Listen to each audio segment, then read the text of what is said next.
All right, so truth be told, a lot of times I find my stories by hunting on Facebook groups or different forums and stuff like that. Today, I came across this story on this aircraft, which is an L-29 Delfin on Marketplace. Let's get into it.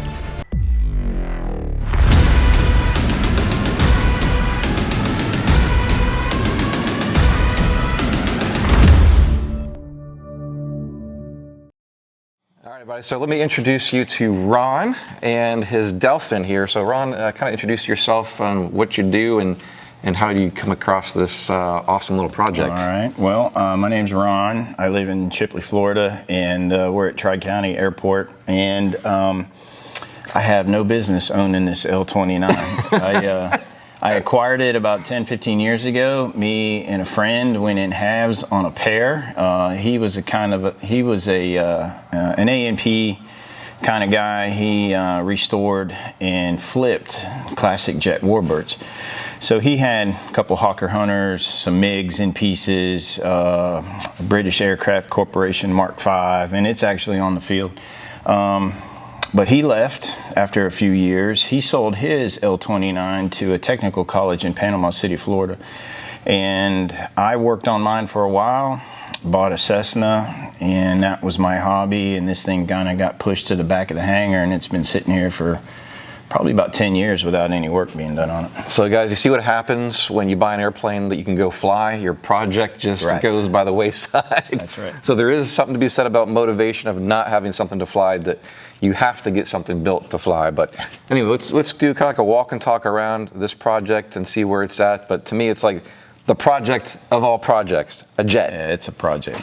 All right, so Ron, how about we introduce people to the Delfin as far as like what's powering it, the kind of horsepower and the speeds it flies at and stuff like that? Okay, it's got, well, when they built them originally, they used a British engine called the Viper. And the Avionics, if I say that right, is the manufacturer. They won the award to build the trainers for the Warsaw Pact countries, and they switched to their own engine. It's called a M701 motorlet engine, and Aero makes that engine. And it produces almost 2,000 pounds of thrust. This aircraft empty weight is around 5,600 pounds. And I think max takeoff weight is somewhere over 7,000, maybe between 7,000 and 8,000 feet. It'll cruise, or max cruise is around 405, 410 miles per hour. Stall speed is 81 miles per hour. Really, that's slow? Yeah, that's slow, yeah. It's not, from what I understand, it's not much different than flying a traditional general aviation aircraft. They made it simple, and they made it sturdy because it was for training, and they had a lot of grass fields, unprepared fields, dirt runways. So these things were built really sturdy, and they were easy to fly. So that slow, does that mean this actually has, it has flaps? Yeah. Okay. Yep.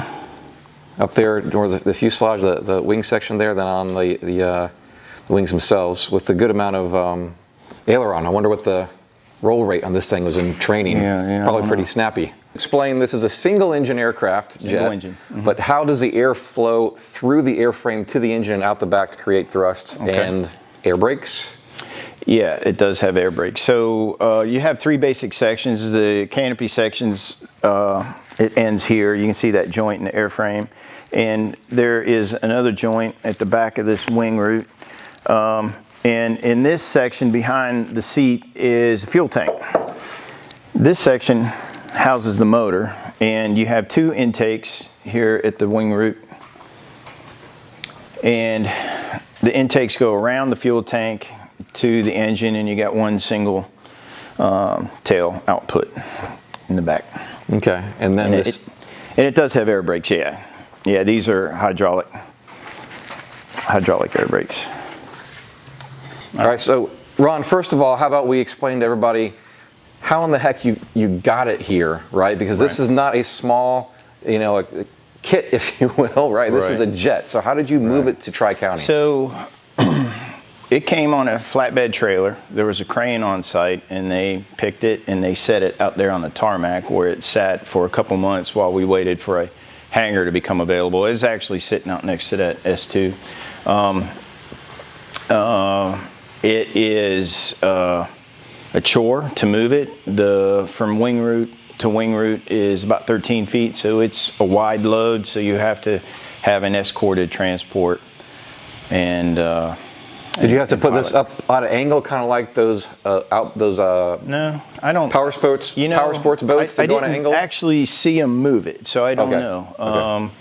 But I was interested in selling it a while back and was going to transport it, and I checked with trucking companies, and it would sit on a flatbed trailer, but would need the pilot car and the escorts. Okay, so it's kind of a to-do to get it here. Yeah, it was a big deal. And it was moved from where? Dothan, Alabama. Oh, not far. Yeah, no. It was owned.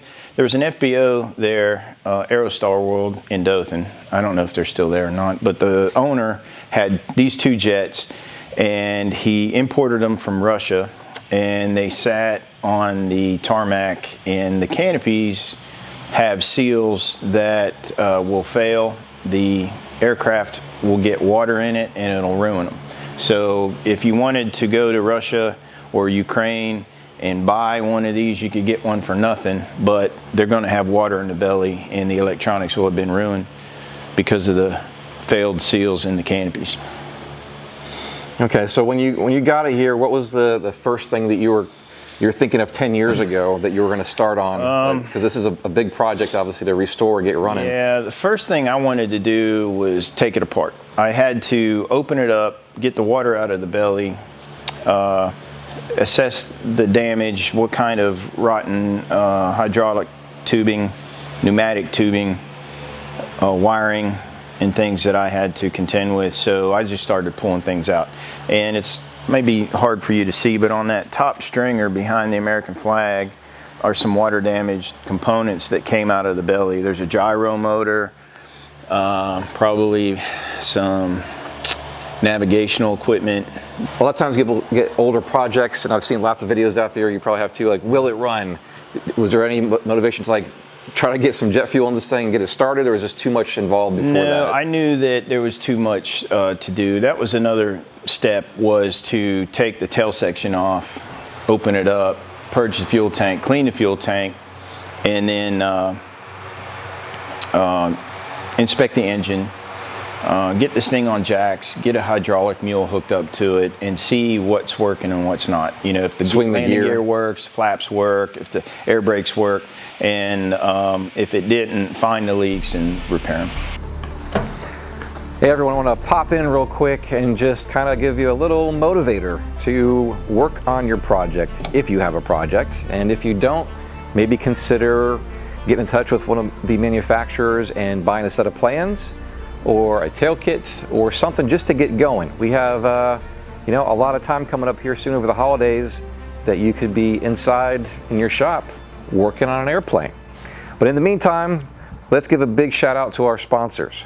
Dynon Avionics at Dynon.com, the premier provider of glass panel avionics systems for experimental and light sport aircraft. And visit our website at experimentalaircraftchannel.com for new videos and easy to navigate playlists and so much more. So Ron, you shared you kind of had a checklist of things that you went through after you purchased this. So what were some of the things that you went through? So I have maintenance manuals and inspection checklists, and I have all those things, but I just was documenting the things I did when I was here, because one day I wanted to look back at how many hours I've got in it and what I did. Sure. For example, I spent an hour and a half stripping and cleaning the left wing one day, another 3 hours on the right wing, removing bolts to the ailerons, another hour and a half, removing tail cone screws, a half hour there, inspecting the cockpit.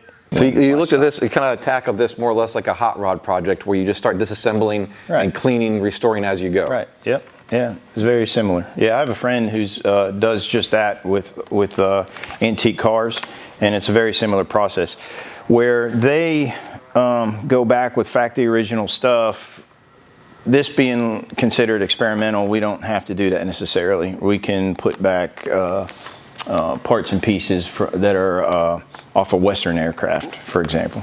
Nice. Okay. Now, just seeing what some of the stuff exposed here, which is really nice, neat, and tidy, is the controls, which I was very impressed to see. They didn't go more than about, I don't know, 3.5 feet on the push rods before they put in some type of... Yeah, let me work the stick, and you can watch. So to me, this is, I mean, obviously this is a jet, and you don't want to have just anything controlling your control surfaces, but I was pretty... Yeah. You can look at the tail. Yeah, I was pretty impressed with the push-pull system here. Yeah, they built these aircraft to be trainers from start to finish. They were going to abandon their propeller-driven aircraft and use this trainer as an all-through training. When I say they, the Warsaw Pact countries that bought these jets from Czechoslovakia, we're using them for basic, intermediate, and weapons training. There you go. Well, yeah, so not actually getting into the aircraft, explain how you would get into one of these jets there. So my understanding is, and this is how I did it when I'd get in and out, is you have a foothold here, and then you would step over into, which the seats have been removed now, so they're not here for me to stand on. So I'm standing all the way down here at the floor. So it's not a very tall jet or aircraft, so it doesn't take much to get up into. Yeah, you don't need a ladder or anything. And you can see I had tape here to help me find my way up and down. It's kind of out of line of sight once you're up there. Yeah, because you can't see them when you're getting down, right? And you can see here the canopy. This is probably going to be the most difficult thing to find when it comes to restoring this jet. These canopies were left to degrade in the sun, and they crazed. And the canopies are available in Russia, but because of our trade embargo with Russia, you can't get them here. So there's a guy in the United States who made a mold who will make you a set of glass for this aircraft. It's just expensive. Sure. So that's probably the hardest thing to come by. There are some of these guys in the classic Jet Aircraft Association that removed that original 701 engine and will install a engine out of a Learjet, I believe. So they can get more thrust, they can get better fuel burn, and they're a little bit lighter, so they get better performance. The L-29 was the first jet to use 100% biodiesel fuel. There was a couple that flew one from Nevada to the East Coast on biodiesel. These are all, at this point, privately owned. What are some of the uses you see now as a privately owned jet? Well, I've seen them at air shows. You have a lot of private owners that will participate in air shows. But also, I know, and one of the guys I chatted with on Facebook actually flew them in the Nevada air races. And the L-29 in a recent air race hit 500 miles an hour. And this is an aircraft that only does 400 miles an hour. So they modified it and made it pretty fast and won. There's been a couple L-29 winners of those air races. They're flying L-39s in those also. Now, you mentioned off camera here there is an association that's affiliated with this type of... So yeah, there's a Classic Jet Aircraft Association. They're based out of Maryland, I believe, and its members, there's probably several hundred members, and these are guys that have bought and or restored these classic jet aircraft. There's several dozen L-29 owners in the Aircraft Association, the Jet Aircraft Association. But they'll have everything from A4s. I think there's even an F4 Phantom in there that's privately owned. Iskras, the Polish trainer, the French Fuqua, Nats, T-33s. There's just a little bit of everything in there. So the not the elephant in the room, but just as a conversation piece here, what happens often with really big projects is, life happens and gets in the way of your dreams, right? So, and no different here. You said you got this about 10 years ago. You've come out here and on the weekends or after work and kind of worked on sub-assemblies or whatnot. Right. But ultimately, what made you decide, like, this might be a little bit too much of a project for me? Well, you had mentioned it earlier. I acquired a single engine, a 172, and that ate up my spare time. I enjoyed working on it, improving it, but also flying.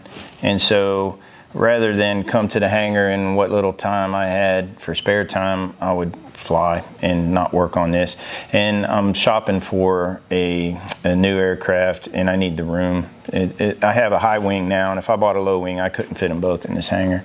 And it just sits here. And I figured, one day when I'm retired, it'd give me something to do. But I'm ready to pull the plug. I'm ready to get my hangar back and get an airplane I'll actually fly. At some point in time, you have to be real with yourself and take inventory. Like, am I really going to have time with this or whatnot? Yeah, I get it. I know. I have a friend who would say, "When are you going to get rid of that airplane?" It'd make me so mad. So when are you going to get rid of that Volkswagen that you keep in the garage? All right, good point. A project is a project. Right. So everybody has their projects, but I just think it's time. Well, this is a really cool one, but life happens. I've taken the better part of 10 years to get to where I am now. Of course, I haven't worked on my airplane every single day or every weekend. Life happens, right? Family is more important than any of this stuff, or, making a living, that kind of stuff. This is what we do for fun. I do this for a living, but just to share with you all so you can do something fun with your spare time. But yeah, taking care of a flying aircraft, keeping it waxed, clean, maintained, and that kind of stuff takes up your time, and here we stand. And flying it. And then actually getting in and soaring. That's what it's all about. And I don't do that enough with an airplane that's airworthy. So it's hard to justify having two, And that's a good point, too. I know I'm guilty of it. I get so involved in the builder side of things and the mechanics. Like, this is fun, just as a tinker project or whatnot. But it's also very motivating to actually go out and fly. That is the whole purpose that we got into this to begin with, is because flying is cool, right? And it's fun. Anyway, well, Ron, thanks for taking a few minutes of your morning. Absolutely. This is a really cool project. Even if you are going to pass it on to the next builder, restorer, or whatnot, it is an awesome project. Well, we'll do a follow-up, because if I'm lucky enough to sell this to somebody, it'll let me keep tabs on it and see what it looks like and watch it actually fly. I want to do that. Well, hopefully it'll take you flying in it. Yeah. Well, that'd be nice. But I'd get you some video of this thing actually flying. That would be awesome.